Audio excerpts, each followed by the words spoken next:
They expected us to tremble. When the human vessel blinked into the heart of the Empire, surrounded on all sides by fleets older than our civilization itself, the galaxy thought it was witnessing a mistake, a doomed species stumbling into a storm they could never survive. Energy cannons locked on. Alien voices whispered in disbelief. To them, humans were nothing more than primitives who had barely learned to walk the stars. This was supposed to be the end of our story. But inside that fragile ship stood a crew who refused to bow, who refused even to flinch. Their eyes met the impossible and did not waver. Because humanity has never survived by cowering. We endure by standing where no one else dares, by daring what no one else imagines. The Empire believed they were about to crush an insect. Instead, they were about to meet something they had never faced before. Something that would change them forever. So tell me, when an empire built on fear meets a species that refuses to fear anything, what happens next? Captain Elias Rourke had always thought humanity's first step into the stars would be deliberate, careful. A banner raised on some lifeless rock, speeches piped back to earth, history written in neat, measured lines. Instead, it began in silence, inside the narrow steel corridors of the Vigilant Dawn, a ship that wasn't supposed to exist. Rourke leaned against the viewport, the hum of the experimental jump drive thrumming deep in the ship's bones. Outside, space hung endless and black, glittering with the faint, cold light of stars humanity had only ever seen from afar. For him, those stars had always been both dream and burden. He was a soldier first, a test pilot second, and now, without asking, a pioneer carrying all of Earth on his shoulders. "Coordinates locked," his navigator murmured. A voice edged with excitement, but also fear. Who wouldn't be afraid? This wasn't just a test of a machine. It was a test of humanity itself. The Vigilant Dawn had been built in secrecy, hidden from public eyes, tucked away under layers of government and military denials. Earth had always feared what might be out there. Ancient signals had whispered through the void, untranslatable, unknowable. Humanity had dared to hope for allies, but quietly prepared for enemies. And so, in this fragile ship of steel and human will, they tested the first drive that could tear a hole across the void and hurl them farther than anyone had ever gone. "Engage," Rourke said, his voice steady, though his heart hammered against his ribs. The stars stretched, warped, shattered, then reformed into a sight that should have been impossible. A city in space. A million lights glittering against a titanic lattice of silver and stone. Great ships hung in formation, so vast they dwarfed the Vigilant Dawn as a whale dwarfs a rowboat. Entire fleets, armed and waiting, like watchmen at the gates of a kingdom that spanned the heavens. The crew fell silent. They had not leapt into the void. They had leapt into the center of power itself. "Sir," the navigator whispered, We're inside something. A system. A stronghold." It wasn't just a system. Rourke knew it even before the scanners confirmed it. They had stumbled into an empire. A galactic empire, its reach unimaginable, its power undeniable. The comms crackled with voices, sharp and alien, overlapping in languages Earth had never heard. But the meaning was clear enough. Intruder. Identify. Submit. The Vigilant Dawn was one ship, one fragile human vessel. Against them? Thousands. No, tens of thousands. Weapons powered, shields aligned like predators circling prey. Fear coiled in the crew's eyes. The ordinary men and women who had signed up to test a machine now found themselves staring at the teeth of a civilization older than Earth's pyramids. But Elias Rourke didn't flinch. He couldn't afford to. His people needed to see more than fear in that moment. They needed to see the unbreakable defiance of humanity itself. "We hold steady," he said quietly. "They want to see what we are. Let's show them." No one moved. No one dared to breathe too loudly. And yet, in that silence, something stirred. A certainty. Humanity had crossed the threshold. The galaxy would know us now, not as supplicants, not as beggars, but as something else entirely. Because the Empire had all the power, all the weapons, all the numbers. But humanity carried something they could not measure, could not predict. The will to endure.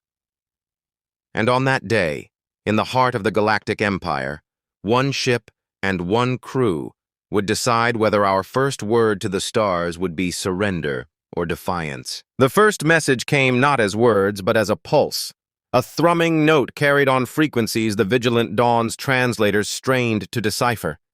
It rattled through the hull like a warning growl, like a predator announcing itself before it struck.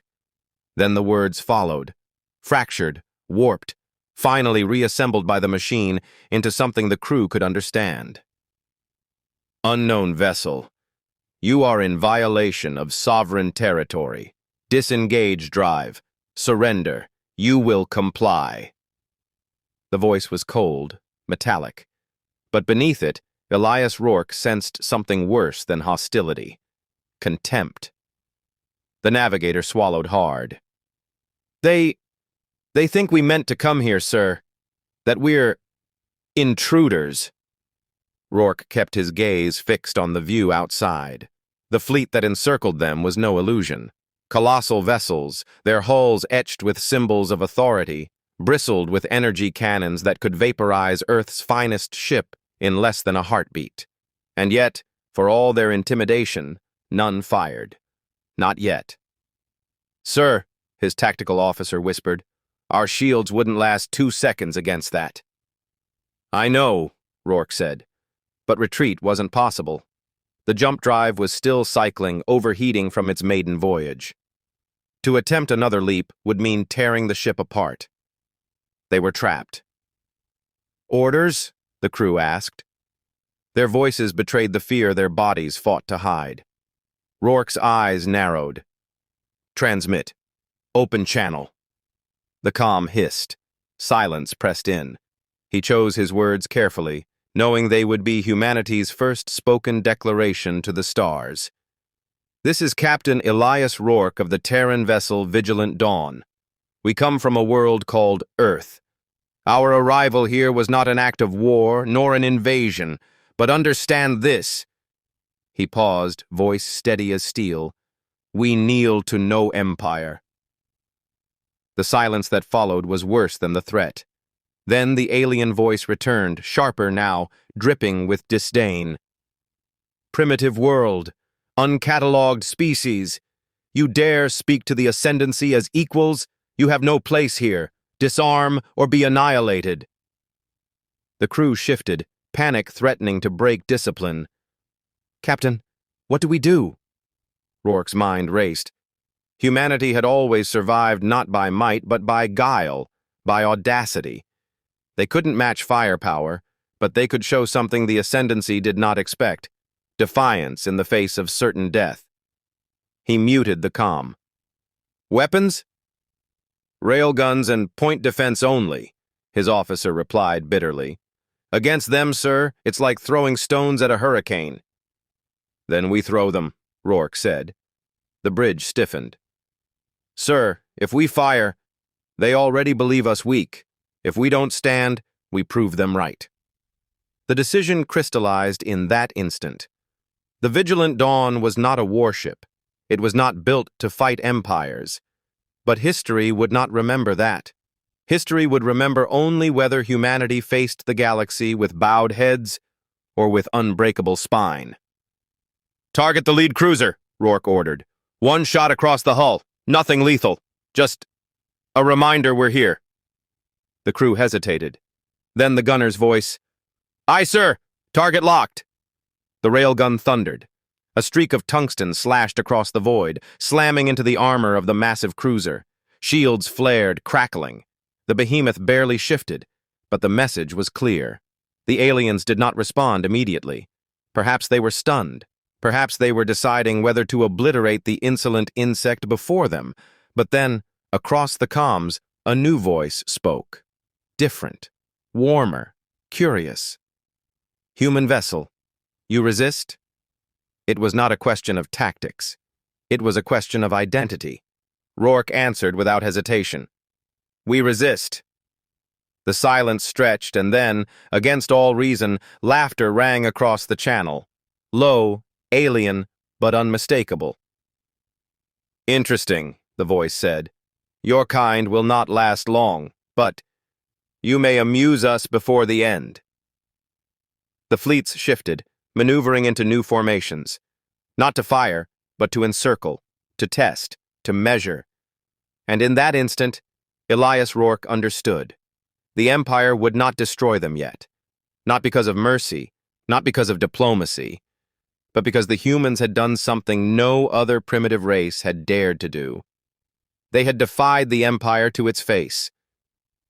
The crew looked to Rourke, fear still there, but something else now flickered in their eyes. Pride. "Sir," his second whispered, "what if they test us further?" Rourke allowed himself the faintest smile. "Then we show them what it means to be human." Outside, the alien fleets loomed closer, weapons shifting into readiness. Tests, challenges, ultimatums, they would come. Humanity had been thrown into the lion's den with no preparation, no allies, and no way out. But humanity had been underestimated before. And every time, history showed the same truth, that when the world thought mankind had reached its breaking point, we simply broke the limits instead. The alien fleets closed in, their colossal shadows blotting out starlight. The Vigilant Dawn was a toy among titans, its hull groaning under the strain of maneuvering thrusters. Every sensor reading screamed the same truth.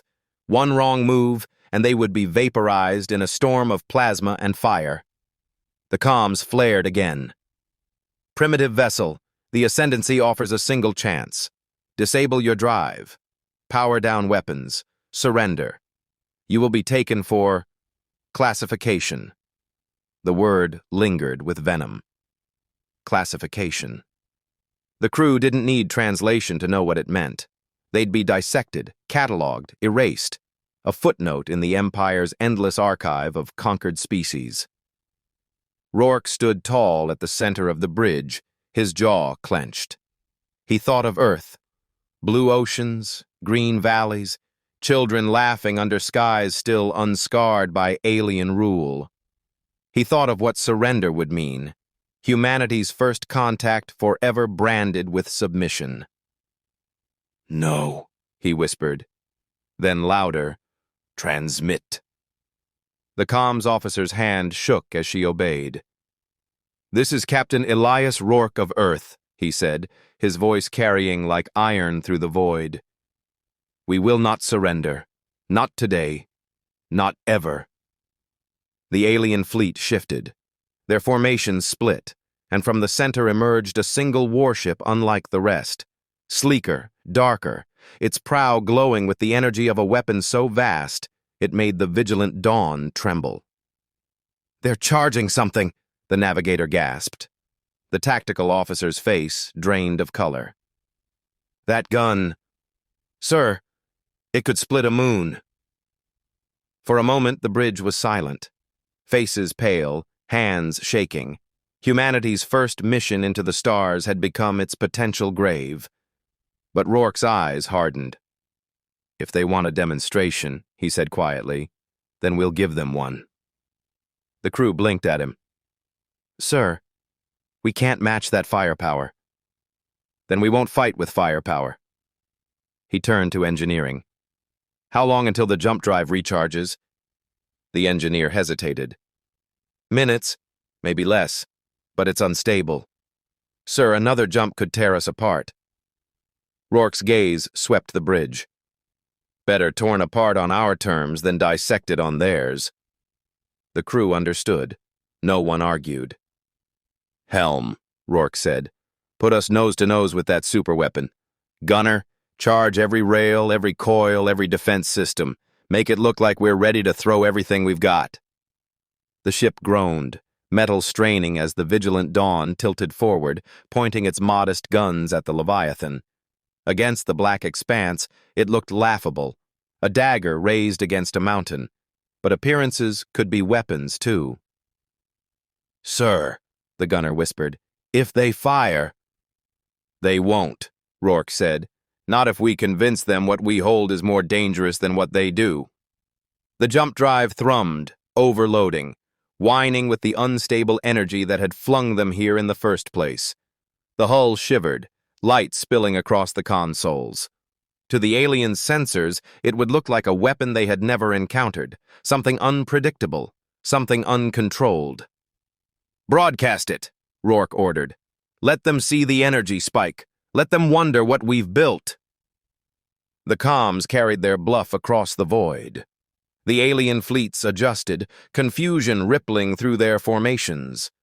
The lead warship's cannon glowed brighter, then dimmed, then brightened again. Indecision. For the first time, the predators hesitated. "Sir," the navigator whispered, hardly daring to believe it. They're not firing." Rourke exhaled slowly. "They don't know what we are, and that terrifies them." The drive hit critical. The deck shook violently, panels sparking, alarms wailing. "Jump ready!" the engineer shouted. Rourke stood firm, voice clear over the chaos. "Mark this day in your records, Ascendancy. Humanity has arrived, and we do not kneel." He slammed his hand on the console. The stars twisted, light tearing apart into a maelstrom. The Vigilant Dawn vanished in a flash that rocked the enemy fleet with shockwaves. And then, silence. On the bridge, the crew gasped, coughing, alive. Systems flickered. They had jumped blind, far from the Empire's grip. But behind them, across the stars, the legend had already begun. Because for the first time in millennia, a species had defied the Empire and lived. The chamber of the Imperial High Council was silent. Silence so heavy it pressed on the lungs, weighed on every thought. Never in their millennia of dominance had they witnessed what had just unfolded. The humans, those fragile-looking, short-lived newcomers who had stumbled into the galaxy by accident, had done the unthinkable. They had stood against the Empire, and they had not flinched. Reports streamed in, carried on fractured comms, whispers from terrified admirals, broken transmissions from fleets that had expected easy victory. Entire armadas had ground to a halt, not from annihilation, but from hesitation. Because in the face of overwhelming power, humanity had refused to kneel. One small world, one scattered people, one species that had only just learned to step between the stars. And yet, they had shattered the illusion of imperial invincibility. On Earth, the aftermath was no less profound. Cities still bore scars of bombardments, their skies haunted by ash and smoke. Families clung to each other in the ruins. Soldiers buried their dead with quiet reverence. But amid the grief, something stirred, something larger, brighter, stronger. Hope. It spread like fire through the veins of a species long underestimated. Where others saw broken towers, humanity saw foundations. Where others heard mourning, humanity heard a vow. They would rebuild, not because survival was their only choice, but because defiance was their nature. The Galactic press tried to frame the humans as reckless, irrational. Why resist when surrender would have spared them suffering? But in the dark corners of conquered worlds, alien whispers carried a different tone. Did you hear what the humans did? They stood against the Empire. They didn't even flinch. And for the first time in centuries, subjects of the Empire began to dream again.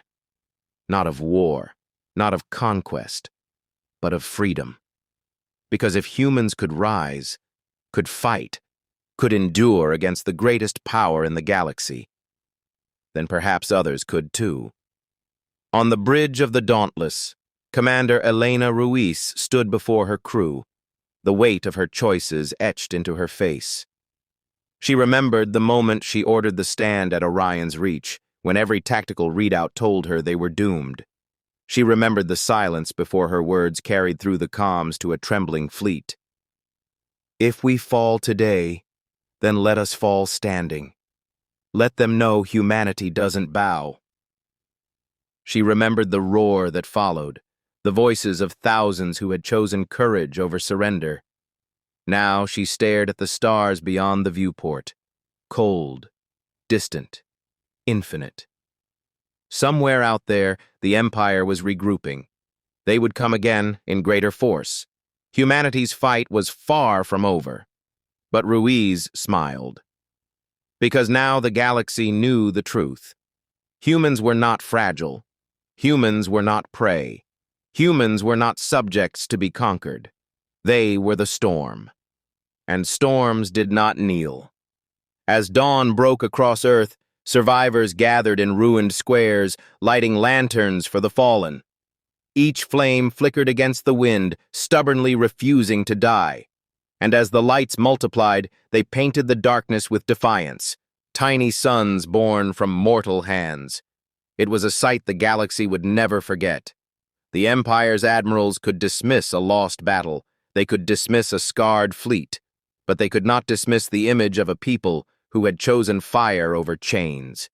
That image would linger, festering in the hearts of their subjugated worlds, whispering rebellion in languages the Empire could no longer silence. One empire, one throne, one dominion over countless species. And now, one spark. A human spark. Years from now, historians would debate when the downfall of the Empire truly began. Some would say it was when their fleets first failed against a human defense line. Others would argue it was when whispers of defiance spread faster than fear. But Elena Ruiz knew the truth. It began the moment the first human looked an Imperial commander in the eye and didn't flinch.